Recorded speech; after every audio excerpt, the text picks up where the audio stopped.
I'm Anissa Adams, and I've had the pleasure of knowing Haley McDowell since the 8th grade. Now, in 8th grade, I actually didn't know very much about Haley.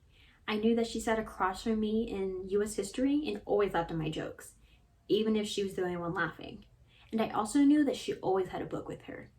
It wasn't until this past year when Haley and I actually started becoming very close. I sat next to her in AP English, and I also had the pleasure of working with her in her yearbook group. This is when I realized Haley has an obsession with Jane Austen. She introduced me to the Pride and Prejudice and North and South show adaptations, which I miss watching with her so very much.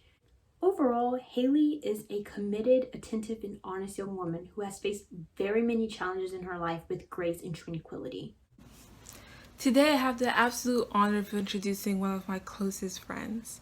I first met her on the first day of 8th grade, and it was her first year at Ann Richards. So I was like, who is this? I have never seen you before.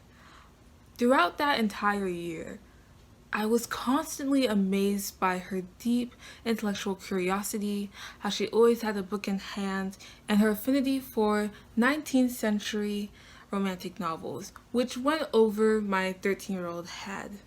Throughout our high school career, I deeply admired how she was so compassionate towards others, her humility, and whenever I was in a pinch, she would drop everything and come through for me. And in a high pressure environment like Ann Richards meant a lot. So when she heads off to her dream school, Mount Holyoke, this fall, I know she's going to do great things. I know she's going to be cherished, and she's going to be part of an amazing Mount Holyoke community, and I'm really excited for where she goes in the future. She's the other half of our Bro Show Patreon. She's the crook to my shank. So, introducing Miss Haley McDowell. Hello everyone, my name is Haley McDowell, and today I'm going to tell you why this is a despicable piece of fabric. Fun fact about me, I hate the top sheets in bedding sets, the loose one that you just lay on top of the fitted sheet. As soon as I buy bedding, I open the package, take out all the pieces, and set it aside. It is simply a thin, loose fabric that has absolutely no purpose. To be fair, I also sleep on top of my comforter, but still, that's besides the point.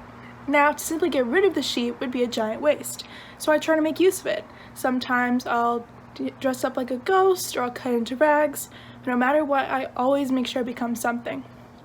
You might be wondering what a top sheet might have to do with some great life advice supposed to bestow into the youth. I am now slightly wondering about what direction I'm headed towards. But no worries, because I, of course, prepare ahead of time and know exactly what I'm doing, I think, and told everyone at least. Wait, what was I talking about? Right. Bed sheets. I've always felt a strong connection to that top sheet. Even though I found it impractical and a waste of money, it would still always be there, waiting for me to transform it, and just like that, I would be right along with it. Only, it was never just about the sheets. Plot twist. I was the top sheet. I am the top sheet. I thought of myself as useless and a waste of space. I was this nuisance that got in the way of a good night's sleep.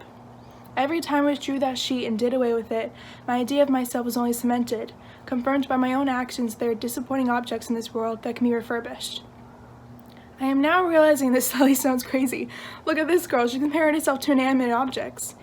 But it's truly the little consistent things in life that bring us the most pain. Like a splinter stuck in your foot, throbbing every time you take a step. And my own self-doubt and deprecation was the epitome of that darn bedsheet. And so, when I thought about what I've learned through all of my almost 18 years, it became very clear that I'll absolutely never be rid of that sheet.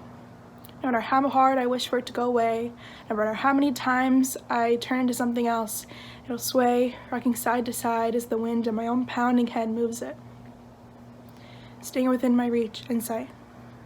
But what and where does that get me? It gets me sleepless nights filled with tears spent pining away at dreams that I don't even think can be realized.